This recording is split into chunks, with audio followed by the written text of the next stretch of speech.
നിന്റെ പണിയാ? കൂലിപ്പണിക്കാരനാന്ന് നിനക്ക് കിട്ടിയല്ലേ? നിന്നോട് അന്ന് ഞാൻ പറഞ്ഞിട്ടില്ലേ എനിക്ക് ഒരുപാട് ഇഷ്ടമാണ്. നീ എനിക്ക് സമ്മതിച്ചിട്ടില്ല. നിന്റെ വിധി. സൂര്യ, കുറച്ച് വെള്ളം ഇങ്ങെടുത്തേ.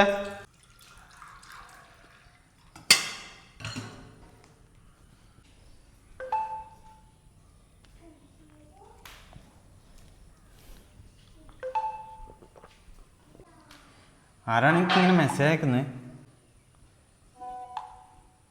സൂര്യ, ആരാ മെസ്സേജ് അയക്കുന്നത്? അതെൻ്റെ ഫ്രണ്ടില്ലേ രാഗി, ഓളാണ്. നീ എന്തിനാ അയാളോട് ജീവിക്കുന്നത്? ഈ കഷ്ടപ്പാടും ബുദ്ധിമുട്ടുള്ള ആൾക്കാരോ? എനിക്ക് നല്ല ജോലിയുണ്ട്, അത്യാവശ്യം ക്യാഷ് കൊണ്ടുതന്നെ നടക്കാം. എനിക്ക് വേണ്ട നല്ല കാര്യങ്ങൾ ഞാൻ ചെയ്തു തരും. ഫോണ്, വണ്ടിക്ക് വണ്ടി, എല്ലാം ഞാൻ ചെയ്തു തരും. നീ എന്തിനാ ഈ പേടിക്കുന്നത്? നമുക്ക് അടിയും പോയി ജീവിക്കാം. ഞാൻ എങ്ങനെയാടാ അങ്ങനെ ഇറങ്ങി വരുക ഏട്ടനെ വിട്ടിട്ട്? അത് മാത്രമല്ല, ആൾക്കാരിൽ എന്തെല്ലാം പറയും, ആളെ ഫേസ് ചെയ്യണ്ടേ? എനിക്കൊന്ന് ആലോചിക്കണം. എനിക്ക് ഒറ്റയടിക്കൊരു തീരുമാനം എടുക്കാനാവില്ല. ശരിയാ, നമ്മൾ സ്കൂൾ പഠിക്കുന്ന സമയത്ത് ഇഷ്ടം എല്ലാം ഉണ്ടായിരുന്നു. എൻ്റെ ഉള്ളിൽ ഇപ്പോൾ ഉണ്ടായ ഇഷ്ടം എനിക്കും ഉണ്ട്, മനസ്സിലായി എനിക്ക്. പക്ഷേങ്കിൽ ഞാൻ എങ്ങനെയാണ് ഏട്ടനെ ഇട്ടിട്ട് വരുക? ഞാൻ ആലോചിക്കണം. എനിക്ക് ആലോചിക്കാനൊന്നുമില്ല സൂര്യ.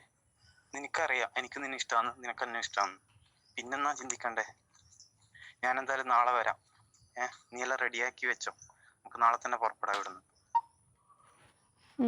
ശരിയാടാ, എനിക്ക് പേടിയാന്ന്. മതി, എന്തിനാണ് ജീവിക്കുന്നത് ഇങ്ങനെ കഷ്ടപ്പെട്ട്? ഓനാകുമ്പോൾ എല്ലാം നമുക്ക് സാധിച്ചല്ലോ. എൻ്റെ ഇഷ്ടം മനസ്സിലാക്കാത്ത ഒരാളൂടെ ഞാൻ എന്തിനാ? എനിക്ക് വേണ്ടുന്നൊന്നും വാങ്ങി തരുവയില്ല.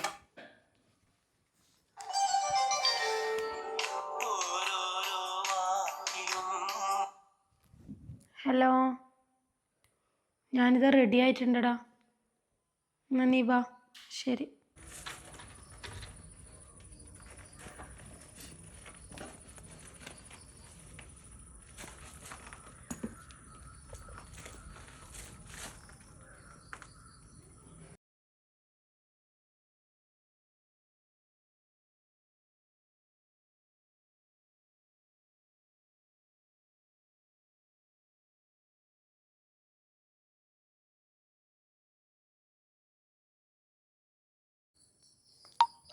സനു, എനിക്ക് നിൻ്റെ കൂടെ ഇറങ്ങി വരാനാവില്ല.